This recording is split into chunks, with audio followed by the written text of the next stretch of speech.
Se supone que iban a exponer ustedes, pero voy a empezar con la teoría, ya se quedarán de los grupos que les falta exponer hasta completar los grupos, ¿verdad? Bueno, esta de acá solamente para ver las barreras de defensa, ¿no? La mucosa, ¿no? El movimiento mucociliar, la inmunoglobulina A, algunas enzimas, ¿no? La lactoferrina, la lisozima y las barreras ya celulares para evitar que se genere la neumonía. Los receptores tipo TOL, ¿no? Que tienen que ver con los subtipos de agentes bacterianos, ¿no? Hasta el TOL4, que tiene que ver sobre todo con los gram negativos, y el hipoliposacárido, y el TOL2, que tiene un poco más que ver con el neumococo, ¿no? Con el ácido lipoteicoico.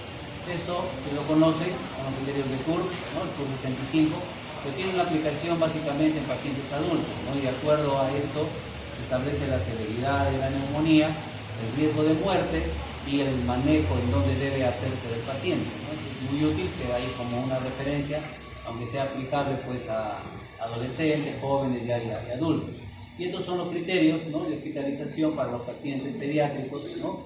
Con una neumonía adquirida en la comunidad, ¿no? Y uno de los criterios principales, como hemos dicho, la hipoxemia, ¿no? La taquimia, que casi siempre es característica de la neumonía, la deshidratación como un compromiso asociado, el llenado capilar, miren, por eso enfatizamos tanto esta cuestión del llenado capilar superior a 2 segundos, y es un criterio, ¿no? Y algunas comorbilidades que pueden agravar el pronóstico de la neumonía, ¿no? Algunos trastornos del sistema nervioso central, algunas alteraciones metabólicas, ¿no? Algunos tipos de enfermedades hemáticas que pueden complicar al paciente. La etiología de la neumonía adquirida en la comunidad no sigue siendo el neumococo el primero, pero ya van variando de acuerdo a la severidad del cuadro los agentes que ocupan los siguientes lugares, ¿no? El neumococo y micoplasma tienen cierta relación con los grupos etarios, hay una diapositiva sobre eso más adelante, si se conoce, ¿no? Y de acuerdo a si el paciente tiene un cuadro que justifica hospitalización en piso o una hospitalización en UCI, ya siempre hay que pensar en esa posibilidad que hoy día debíamos haber considerado, ¿no? Por ahí como está con su compañera León, el paciente está en tratamiento con una cefalosporina tercera, que si ustedes buscan encuentran que tiene alguna actividad contra el estafilococo, pero no es pues únicamente primera línea. Y eso puede hacer de que el estafilococo sea un MARSA justamente y que haya producido el cuadro que el paciente tiene, ¿no? Que deba considerarse, aparte de bacilos gram negativos, ¿no? Intrahospitalario, Klebsiella, no hay que pensar necesariamente en Pseudomonas, Klebsiella neumonía puede ser acá un agente importante, ¿no? Y es productor de BLES. Los pacientes que tienen hospitalización, este pacientito puede haber sido el caso también, pero no ha venido con trastorno de conciencia. Si se hubiera intoxicado con el heterocal y así intoxicado hubiera vomitado, podría ser un cuadro por aspiración y había que considerar anaerobios, ¿no? En todo caso, el carbapenem también iba a cubrir ahí a los gérmenes anaerobios de la vía respiratoria oral, ¿no? De la boca. El neumococo, las dos divisiones clásicas, hay algunos que hablan de mayor de 4, ¿no? Microgramos por mililitro para pensar ya en vancomicina, pero habitualmente cuando es en la comunidad, porque estos son neumonía adquirida en la comunidad, puede ser sensible a la penicilina o resistente a la penicilina. Ahí están las concentraciones inhibitorias mínimas que marcan la diferencia. Acá se puede usar todavía penicilina que amoxicilina y alternativamente macrólide, ¿no? Pero si es resistente a la penicilina, también lo va a hacer a los macrólidos. Entonces, ya para un neumococo que es resistente a la penicilina, hay que usar cefalosporinas de tercera o levofloxacino, pero ya no hay acá lugar para el macrólido. Ya el macrólido puede tener su lugar para el que no puede usar toda la penicilina y que es sensible a este antimicrobiano, ¿no? Ese sería el lugar en particular del macrólido. Después, cuando es por hemófilos, esto ya lo vimos desde la OMA, o lo han revisado desde la OMA, existen estas dos posibilidades. La vacuna ha ayudado a reducir la posibilidad de que sea hemófilos de influenza, y si es productor de beta-lactamasa, pues hay que usar la que sea más estable, la cefalosporina, que conocemos como cefuroxima, es la clásica, o cefotaxima, ceftriaxona, o la otra opción sería amoxicilina más ácido clavulante, ¿no? Aquí la alternativa otra vez es levo, ya hemos limitado esto al uso, que hoy día se confunde un poquito un compañero, ¿no? Pero recordó la característica, pero ¿no? menor de 8 años, acá no nos ayuda mucho esto, y sí podría ser la citromicina. A propósito de la pregunta, por ahí tenemos la eritromicina parenteral, es difícil de conseguir, pregunten, hagan la curiosidad de tratar de, como que fueran a comprar, pregunten cuánto cuesta, cuán fácil es de conseguir, porque está disponible, pero es un poco escasa, ¿no? La eritromicina parenteral, ¿no? Después, para los atípicos ya sabemos cuáles son las opciones, ¿no? Básicamente, citro, ¿no? Su eficacia algo superior a las anteriores, ¿no? Su área bajo la curva prolongada, que se relaciona con buena penetración al macrófago, hemos hablado antes de eso, y la equivalencia de la levofloxacina por ahí, ¿no? Como fármaco alternativo al macróleo. La primera línea es el macróleo, poco el alternativo, porque tiene cobertura contra los atípicos, la fluoquinolona. En las enterobacterias hay que recordar entonces que podemos estar ante una enterobacteria de la comunidad que puede responder todavía a una cefalosporina tercera, pero pueden requerirse carbapenems, y ahí está lo que hemos comentado hace un momento, que es el fármaco de elección si tenemos un productor de beta-lactamasas de espectro extendido. Entonces la referencia estaba, ustedes lo tienen, por eso disculpen unos segundos de interrupción, pues tienen que venir revisándolo, pues jóvenes, pero no es solo cuestión de memorizarlo, hay que tratar de evaluar qué dice, discutirlo y hacer la aplicación, ¿no? Otra opción, ¿no? Podría ser, ¿no? El uso de piperacilina tazobactam, lo hemos valorado mucho, el espectro ya lo hemos visto, hay una diapositiva sobre eso que han revisado, la piperacilina cubre todo, menos estafilo, ¿no?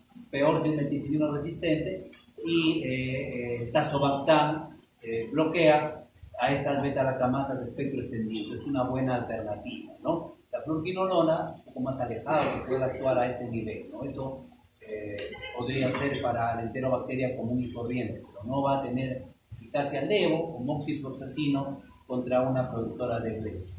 Para pseudomonas podría ser la quinolona que plantearon los compañeros con aminoglucosio. Si es intrahospitalaria, esto no nos va a servir mucho, probablemente no sea la mejor elección, habría que optar por la mica. Si nos han explicado bien que la mica tiene más estabilidad, ¿no? Que la genta, ¿no? El menos riesgo de resistencia con la mica, en particular para este agente, ¿no? Un beta-lactámico antipseudomónico, ceftazidima ha ido aumentando sus niveles de resistencia. En la actualidad se prefiere cefepime, ¿no? Cefepime es más eficaz contra pseudomona que ceftazidima, que ya se ha usado mucho en los hospitales y ha ido perdiendo eficacia.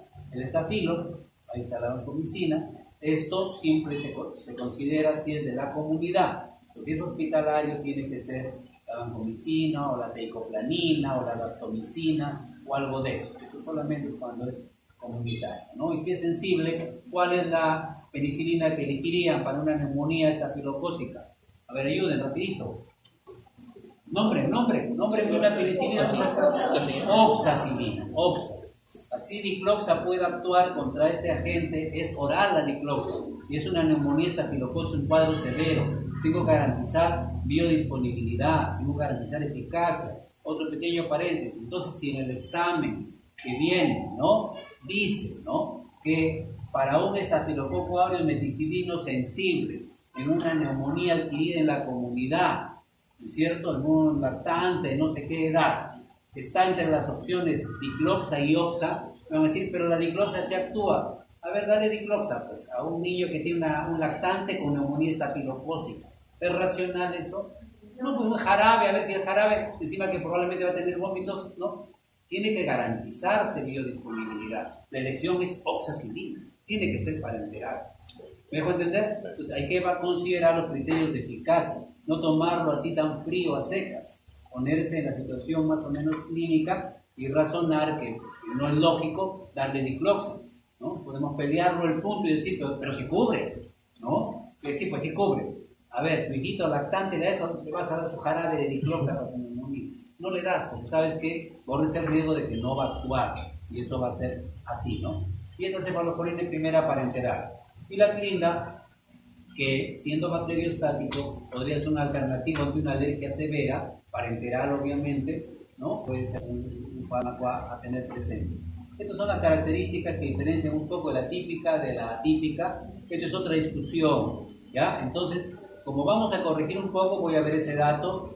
No deben ser 20, deben ser 15 miligramos de amicacina. Entonces, para el examen, si viene dosis de amicacina es 15. No vamos a respetar eso de 20. Habrá que corregirlo ahí en la referencia, que está tomada de otra referencia, pero debemos corregirlo. Bueno, el típico y el atípico está en discusión, ¿no? La Sociedad Americana de Tórax dice que no se use ya típico o atípico.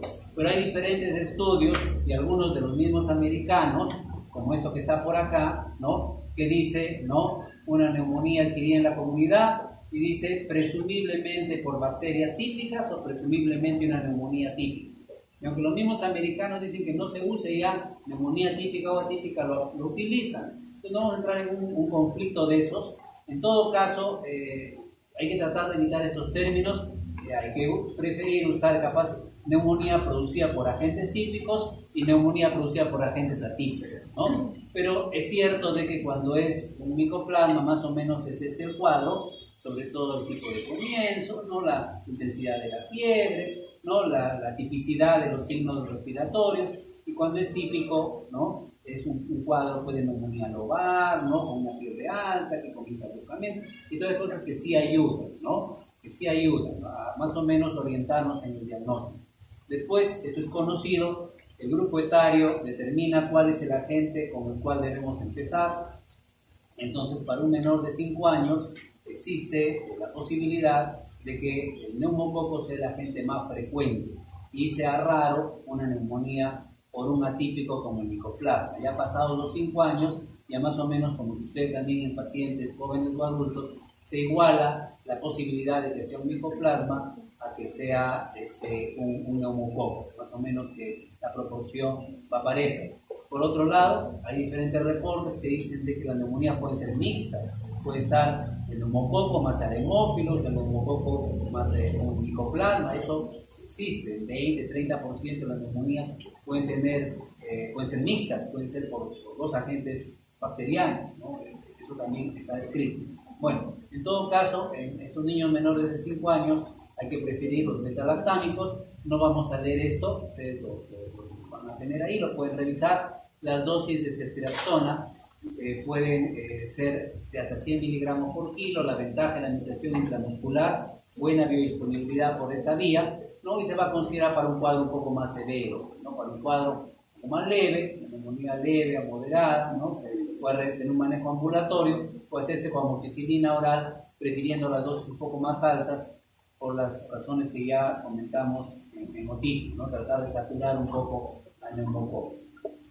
En cuanto a las atípicas, ¿no? Hay que considerar acitro de preferencia. La eritro tiene más o menos el mismo efecto. La eritromicina ha ido perdiendo un poco de vigencia, la eficacia es un poco mayor para este macrófilo, ¿no? Y cuando hay la duda, está descrito inclusive en protocolos americanos, cuando puede ser el coco y o el atípico, hay que combinar el beta-lactámico más el macrólido, dependiendo de la severidad, habrá que ir optando por cefuroxima o podría haber la posibilidad de la ceftriaxona. Lo mismo una neumonía, ¿no?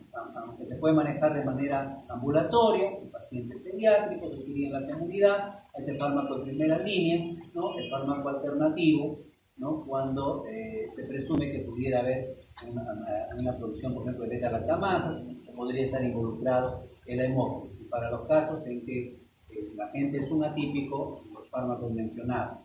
Y cuando el cuadro es más severo, entonces hay que tratar de establecer un poco la sensibilidad, ¿no? Tener una idea de la sensibilidad local es muy interesante, pero a veces no se tiene. Entonces, muchas veces, si el cuadro no es complicado, ¿no?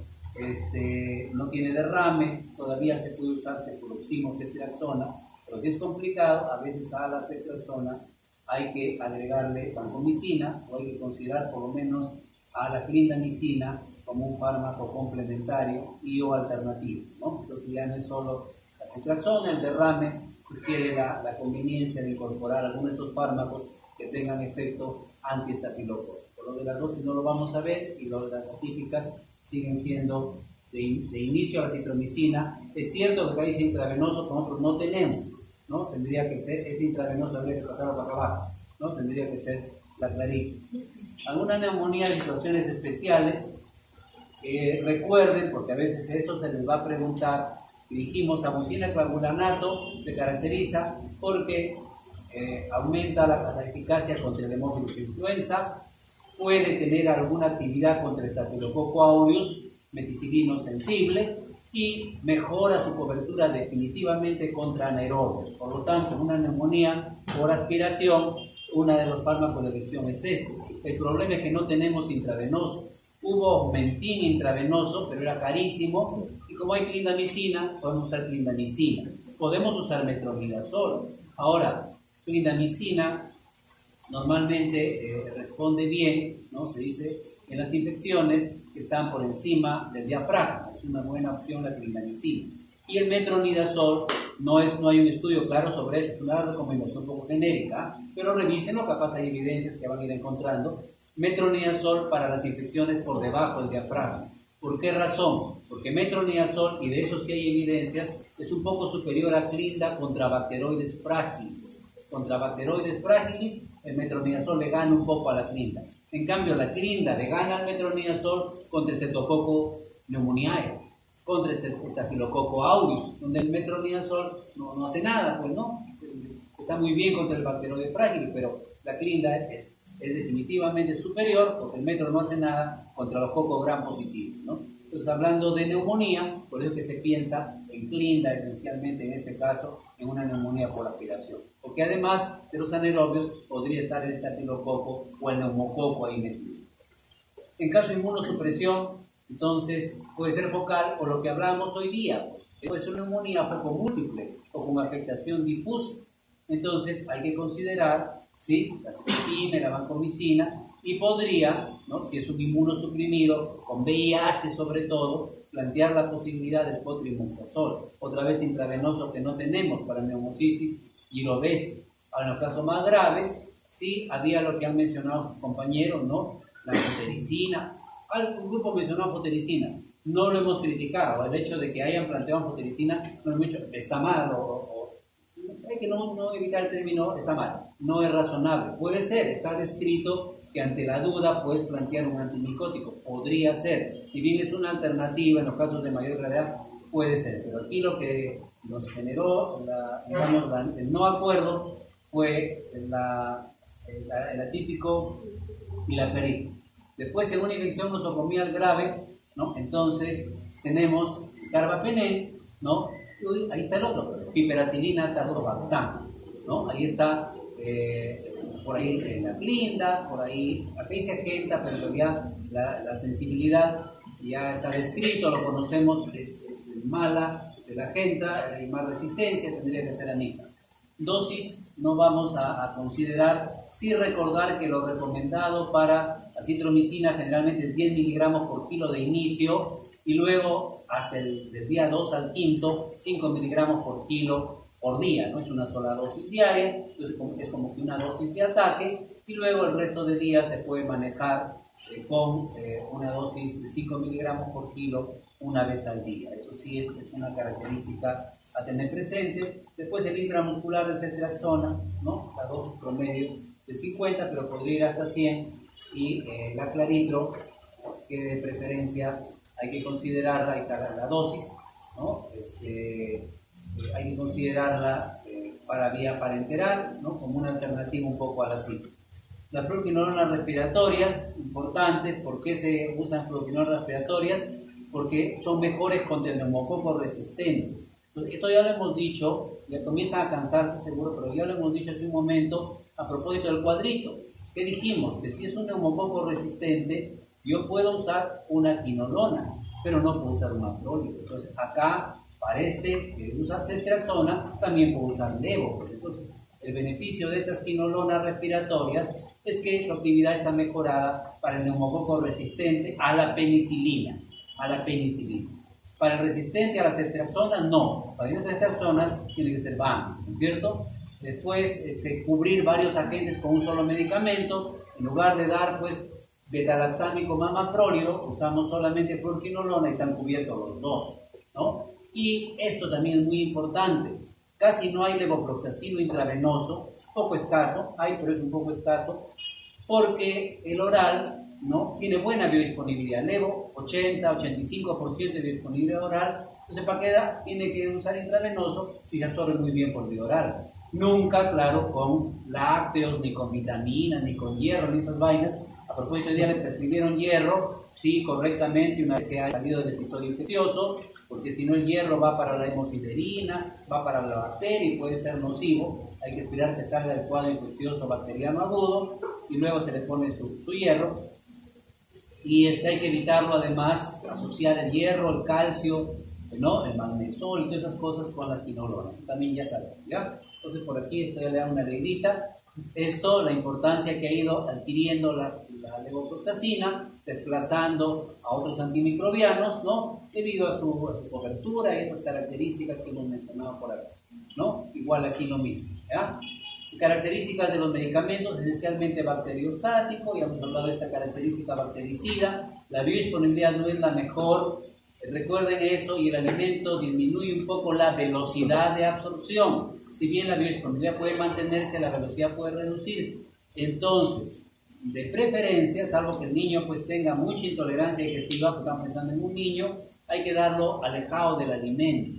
Tiene sabor a plátano, hay un sabor en medio, no, se llama caray para convencerlo a los niños, pero de preferencia alejado del alimento. Ya si no se puede, bueno, se lo das. El área bajo la curva va a ser parecida, pero la velocidad de absorción está descrito que disminuye un poco. Entonces, su dosis inicial de 10 miligramos y luego pasa a 5, ¿no? Por lo menos la primera quizás sería bueno que no se dé con alimento, ¿no? Estado de equilibrio prolongado, duración de 7 días, acumulación tisular, buena concentración en el macrófago, es excelente contra los atípicos, ¿no? No olvidar que hay una alerta de IgMID, como hemos mencionado antes con algunos de ustedes, ¿ya? Desde el anteaño está la alerta de IgMID, aumento de la frecuencia de palpitaciones y de arritmias, ¿no?, por el uso de acitromicina, como se usa en diarrea infecciosa aguda, va bien en la neumonía cuando hay la duda, leve y es comunitaria, entonces ha aumentado la frecuencia de este problema.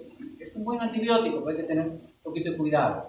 No combinarlo con esto, ya sabemos por qué, ¿no? Este fármaco es un inhibidor enzimático, ¿ya? Inhibidor enzimático. Entonces, no confundan inhibidor con inductor, ¿no? Si es inhibidor, quiere decir que no hay las enzimas y los otros medicamentos aumentan. Si es inductor, que esto no lo es, entonces los otros medicamentos van a reducir su concentración.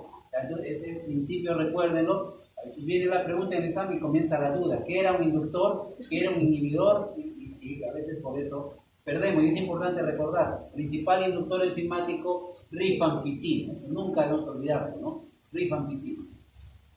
Bueno, un poco más de toxicidad con este de acá. Ya. Cardíaca. Cetrazona ya lo hemos visto. Esto tenerlo presente, ¿no? La proporción de eliminación biliar está alrededor de un 40%, la renal baja 60%. Cuidado con los recién nacidos por esto. Pero un poco más de tranquilidad para los que tienen falla renal, porque también hay eliminación biliar, eso hay que considerarlo, ¿no? Entonces, la vía de administración intramuscular, estable a beta-lactamasas que no sean BLES, porque a veces dicen, en la diapositiva está, me dicen después, sí, pues está en la diapositiva, pero acá no dice BLE, dice resistencia a beta-lactamasas. A la beta-lactamasa, por ejemplo, que produce el hemófilus influenza. Un hemófilus influenza, tú le das cefuroxima, le das ácido le das ceftriaxona, porque esos fármacos son estables a los beta-lactamasas, pero no son BLES, son beta-lactamasas, digamos, comunes y corrientes, ¿no? Ya, la nefrotoxicidad, esas cosas, ya sabemos.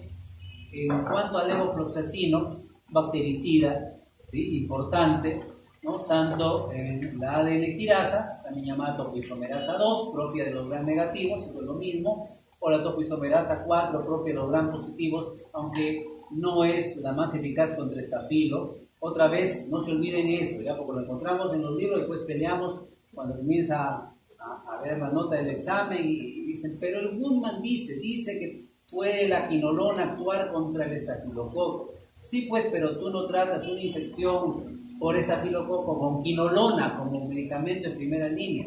Que tenga actividad in vitro es una cosa y que sea útil clínicamente es otra. Eso nunca se olviden. A veces los libros de farmacología dicen tiene actividad contra tal bacteria. ¿Y eso es fármaco primera línea? No tiene actividad. Entonces, clínicamente, ¿es primera línea o no lo es? Y eso es lo que tenemos que recordar, ¿ya? Entonces, la vía de administración es concentración máxima. Buena biodisponibilidad, algunos hablan de más inclusive, que disminuye con los lácteos, con el yogur y todas esas cosas que hemos dicho. La eliminación renal es importante, pero no es tan alta como para contraindicarle una falla renal, salvo que sea pues menos de 30 de aclaramiento. El efecto postantibiótico que todos sabemos, esto que nunca nos debemos olvidar, cociente tejido plasma multiplica la concentración tisular, ¿no? La concentración plasmática. Dábamos inclusive cantidades. Ya no van a exponer, ya no se preocupen. Ya esa era mi preocupación, que si los hago exponer ya no hay clase. Si hay clase ya no los hago exponer, ya no se puede. Pero entonces, otro pequeño paréntesis, despiértense, Cabrera, ¿no? Despiértense. La próxima clase, por Coguaranca, la próxima clase, el tiempo se cumple religiosamente. ¿Ya? A las 6 ya tenemos que estar ya acá sentados para exponer. Si no, nunca nos va a dar el tiempo. ¿Ya? Y vengamos todos puntuales, pues para empezar con la repartición de las hojas, ¿no? Y vengamos preparados. Si no, no va a haber nota de exposición, ¿no? Les voy a poner nota solamente sus trabajos y después me van a decir, no, me faltó puntos, no, me faltó puntos. Es que no pude exponer, no dio tiempo, pues. ¿Por qué no dio tiempo? Porque el taller quitó tiempo. El taller es la parte medular y ustedes se están dando cuenta por qué. Esto es cuestión teórica, hay que aclarar algunas cosas para el examen, ya, pues sí está bien, pero lo puedes leer, ¿no? Y con un poco de criterio lo puedes comparar ya con el taller, precisarlo mejor, ¿ya? Y la exposición podría a veces hasta ser relativa, capaz, no lo sé, pero también es nota. Entonces, si cumplimos nuestros tiempos, vamos a intentar hacer todo. Ya, terminamos con esta cuestión. Entonces, decíamos, nos habíamos quedado, tejido plasma, ¿no? Próstata, 4 veces alcanza la concentración en próstata, ¿no? En relación a la concentración plasmática. Entonces es lo más alto. Corteza renal, pulmón, 3 veces, 2.5 a 3 veces, corteza renal, pulmón. Y ya hueso, 1,5, pues, ¿no? Ya en el tejido óseo ya no se concentra tan bien, una osteomielitis ya no te va a ir tan bien. Entonces, más o menos ya son las concentraciones. El sistema nervioso central más o menos duplica concentración plasmática, ¿ya? Entonces, esa es otra importancia que tiene la quinolona, ¿no?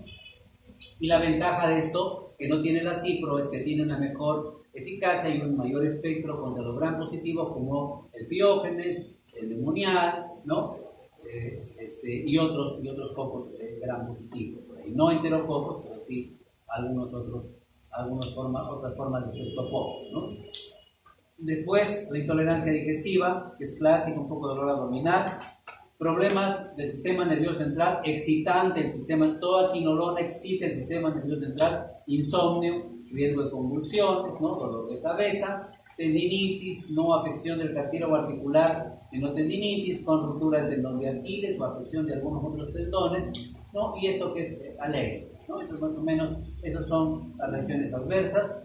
Esto es con quién no se debe combinar. Esto aumenta un poco la toxicidad renal.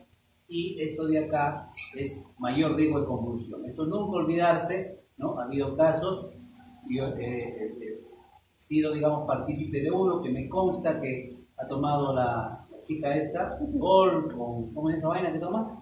Bol, ¿qué más hay? Red Bull, Bol y café, ¿no? Su quinolona y Café. una convulsión, ¿no? Convulsión. Entonces, hay que tener cuidado, ¿ya? No todos tienen la misma sensibilidad, ¿no? Bueno, hay dosis pediátrica, ya hemos dicho que menores de 1 año hay que ser muy cauteloso para darlo. Hay esquemas, ustedes tienen sus referencias, donde está indicado en las neumonías y no dice la edad, pero sí, la mayoría de estudios dice menor de 1 año, pues algo que sea indispensable, algo que sea una sepsis por pseudomonas en una fibrosis quística, por ejemplo. Ahí capaz, pues, además que la fibrosis quística se va a morir a corto plazo ese niño, bueno, se puede justificar la quinolona por ahí, ¿no? Y a la nosocomial, la aspiración, que no es igual que la inhalación. Ustedes saben que la neumonía asociada a ventilación es agentes del hospital, mientras que la aspiración pueden ser sus propios agentes que simplemente pues han ingresado a sus vías respiratorias. Algunas medidas para prevenir, ¿no? Que son medidas que tienen muy en cuenta o deben tener muy en cuenta o promueven mucho el personal de enfermería, ¿no? La limpieza, los cuidados de no mantenerlo mucho tiempo intubado, ¿no? Hacer ventilación mecánica que no sea invasiva, es decir, que no sea intubación endotraqueal, sino el CPAP o ventilación a presión positiva, pero tratar de evitar intubar.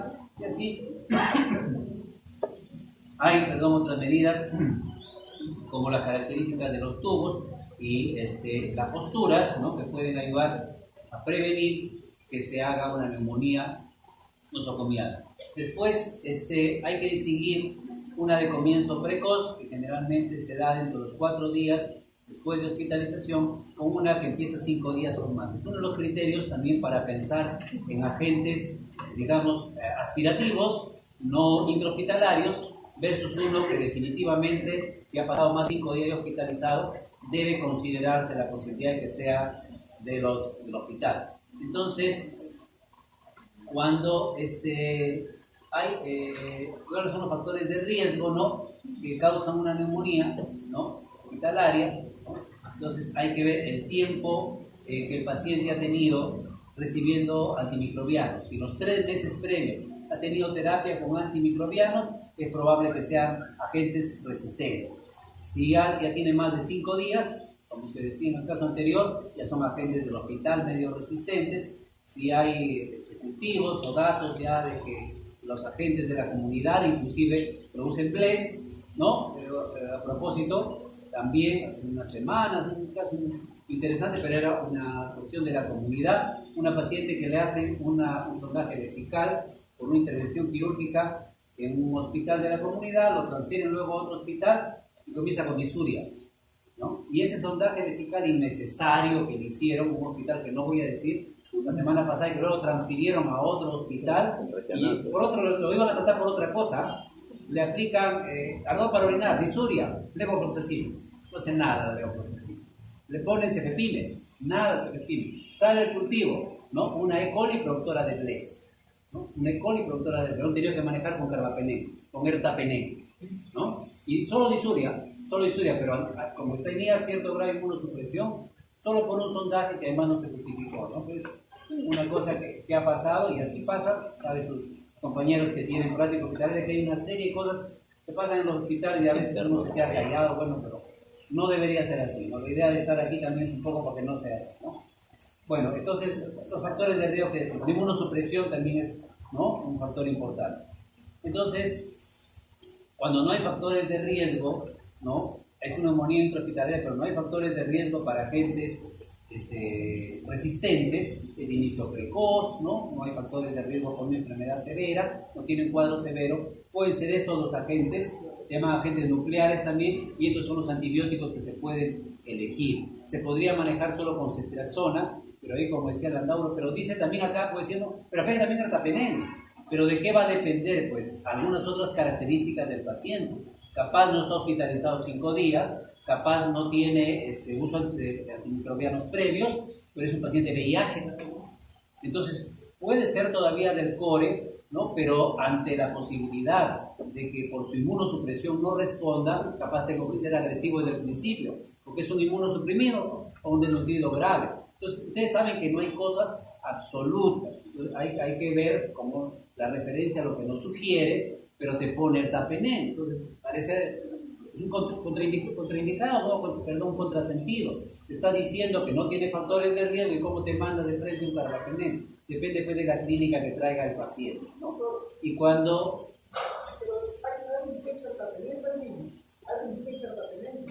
¿Hay resistencia? Es posible, pero es más difícil, ¿no? O sea, hay BLES que producen carbapenemasas. Es posible, pero no vas a presumir ya que resiste carbapenem frente. Tendrías que jugarte por el carbapenem y el hemocultivo que siempre vas a tomar en esos casos te va a decir qué cosa es. ¿Ah? Esa es otra cosa, puede ser, no depende también de cada hospital, porque el imipenem se ha usado mucho. Entonces, la posibilidad de que haya resistencia, sensibilidad al imipenem y resistencia al ertapenem depende de cada hospital ya, y es un hallazgo local. Porque como te digo antes, ¿qué se usaba? Imipenem para todo. No había meropenem, no había ertapenem. Luego se ha comenzado a usar meropenem, ertapenem, y ya se ha dejado de lado el imipenem. En algún hospital ha vuelto a retomar sensibilidad. ¿Sí? Igual ha sucedido con la nitrofurantoína. La nitrofurantoína es la furantoína soncera que se usaban los viejos, pero ahora está tomando importancia nuevamente. ¿Por qué lo hemos matado al cotrimoxazol? ¿Sí? Entonces depende un poco de cada hospital y del uso que se tenga del medicamento, ¿no? Pues está bien, es una observación interesante. A ver, bueno, esto es cuando hay factores de riesgo. Entonces, aparte de los que están acá, puede la pseudomonas, acá está la famosa Klebsiella, nunca se olviden de la Klebsiella, lo vamos a ver otra vez en YouTube, ahí está la ble, Klebsiella ble, Acinetobacter, ¿no? Y el estafilococo, ¿no? Puede haber legionela, es más frecuente en los americanos, aquí se ha encontrado con más, digamos, más esporádicamente, más raramente, pero en los que tienen ventilador, sí se puede dar, sí se puede producir una neumonía por legionela. Esto no es lo más frecuente, macrólidos, tetraciclinas son para este agente, ¿no? Bueno, entonces en estos casos sí hay combinaciones, y eso es lo que hablábamos un poco de que aquí se está considerando, por ejemplo, un carbapenem, ¿no? Dice, ¿no? Imipenem, meropenem, un carbapenem, más una quinolona, o levo, o cipro, ¿no? Más la banca. Entonces, este era el régimen prácticamente que habíamos usado hoy día, ¿no? El carbapenem más el aminoglucósido más el vancomicina. Eso es lo que podríamos haber utilizado. Pero esto de acá va a depender de la sospecha, pues, ¿no? Si no se sospecha, no se usa, ¿no? Ahora, esto también va a depender, ¿no? Esto es actividad antipseudomónica, ¿no? De la fluoroquinolona, ¿sí? Pero esta fluoroquinolona no le va a hacer nada a la Klebsiella. Yo le doy levofloxacina y capaz de hacer algo a la pseudomonas, no le va a hacer nada a la Klebsiella. Peor si es productora de Klebsiella, entonces mejor sería la nicacina. Entonces esas cosas ya se van decidiendo de acuerdo a el agente probable sospechado, ¿no? Igual lo mismo, ¿no? Agentes de bajo riesgo, el tiempo de hospitalización, ¿no? No haber recibido antibióticos, lo mismo, agentes propios de la flora y las alternativas a considerar. Y en el grupo 2, ¿no? Agentes que ya pueden ser más peligrosos, enterobacterias multiresistentes, y carbapenem, la imipenem, el meropenem, y la teicoplanina, la vancomicina, que se pueden utilizar. Lo mismo, pero con una pequeña diferencia, ¿no?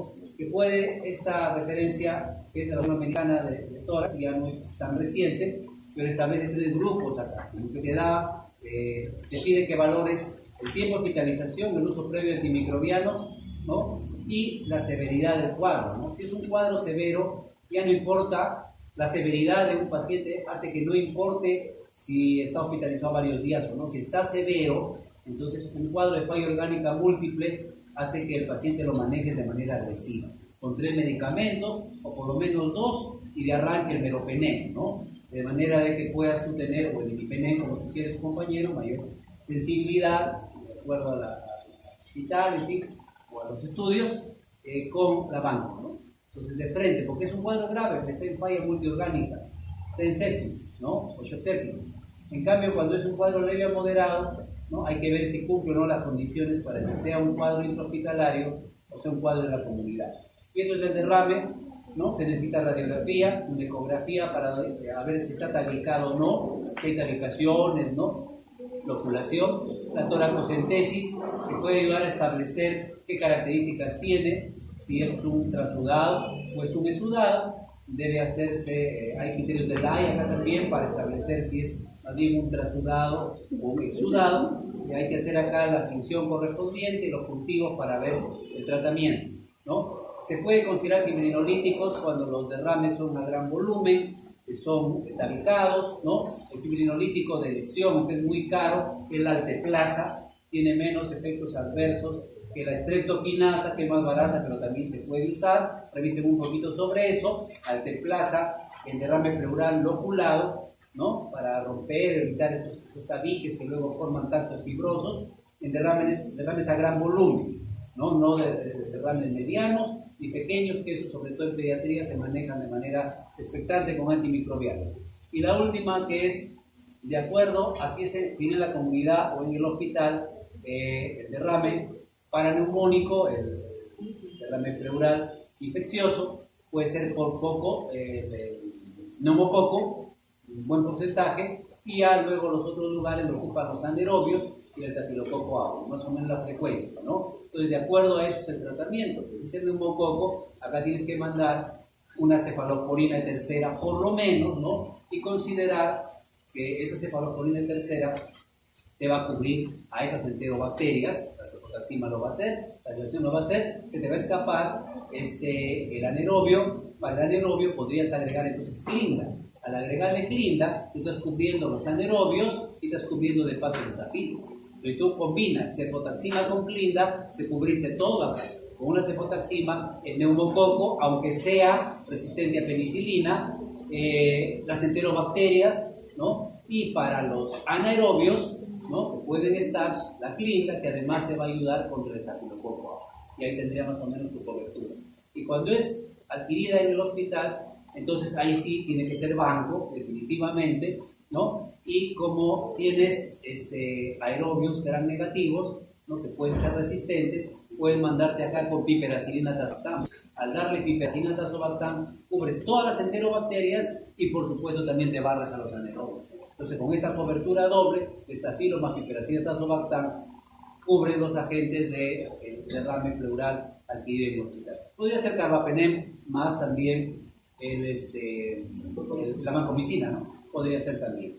La ceftarolina, una alternativa para la vancomicina heteroresistente. Ya hay estafilo resistente a la vancomicina, ¿no? Ya hay estreptococo multiresistente, ¿no? Entonces, para ese caso, está bien la ceftarolina. Es bastante cara, pero está disponible. Vamos a la estructura, un poco la comparación con ceftriaxona respecto a algunos agentes gram positivos y gram negativos, eficacia comparativa, ¿no? Respecto al Streptococcus pneumoniae, al Streptococcus multiresistente, al Staphylococcus aureus, que son unas bacterias gram negativas, y los efectos adversos muy similares a los de otros cefalosporinas, ¿no? O sea, no hay una tasa muy diferente de efectos adversos respecto a otras cefalosporinas. Un poquito mayor, pero no estadísticamente significativo. Ya se acabó. A ver, no exponen hoy día.